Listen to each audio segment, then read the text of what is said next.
Looking frail, this was one of Margaret Thatcher's last public appearances, visiting her old home to congratulate the latest resident. And it was Conservative Prime Minister David Cameron who delivered one of the first tributes. We've lost a great Prime Minister, a great leader, a great Britain.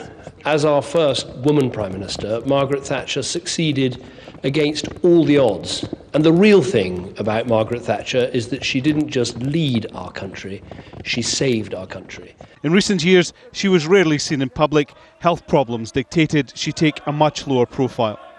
Arguably the most recognisable British politician since Churchill, Margaret Hilda Thatcher became Prime Minister in 1979, the first woman ever to be elected to the position in the UK. Where there is discord, may we bring harmony.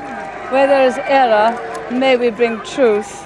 Where there is doubt, may we bring faith. And where there is despair, may we bring hope. She promised economic changes, but progress of what was dubbed Thatcherism was slow. Under pressure to alter course, famously, she refused. The ladies not for turning.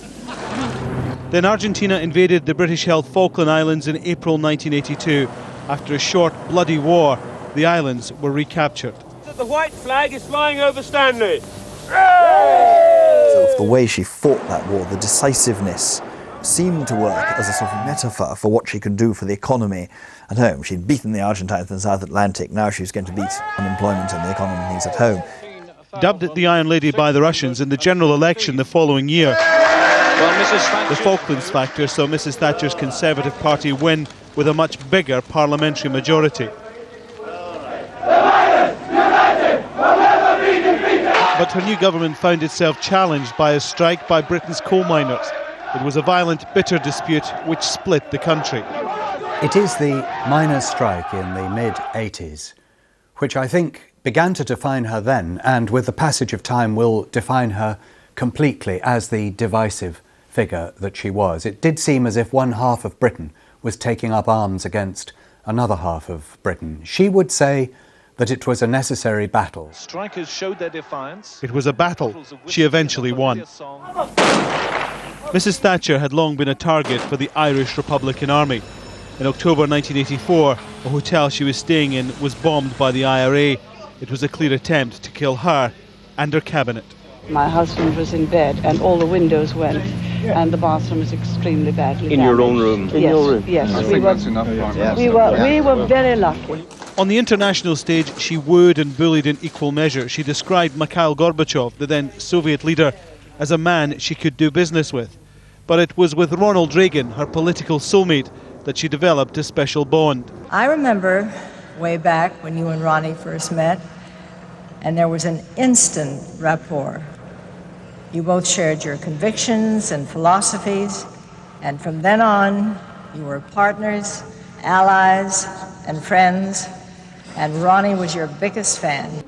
She was on the phone to him, and she was going on and on and on, and he was in a group with advisors around him, and he picked up the telephone as she squealed so that everybody could hear, held it out to his friends, nya, nya, nya, nya, they could hear, and he turned to his friends and said, "Isn't she wonderful?" She attracted fury for consistently refusing to impose sanctions on apartheid South Africa. Some think she's been harshly judged. She was no friend of apartheid at all. She was telling South Africans the whole time that this cannot last, not so much on moral grounds, but on sort of economic grounds. This is no way to run an economy. You cannot do this. You have got to change. She won a third term as Prime Minister, but controversial policies lost her support in the country and in her party. In November 1990, she resigned and left Downing Street. The Iron Lady almost cracked. Ladies and gentlemen, we're leaving Downing Street for the last time after 11 and a half wonderful years. Politically, Margaret Thatcher cast a shadow which remained after she left office. Her final years were dogged by ill health. A series of minor strokes meant she rarely spoke in public. But critics and supporters alike would accept that Margaret Thatcher helped create a period of fundamental change, not just in Britain, but across the world.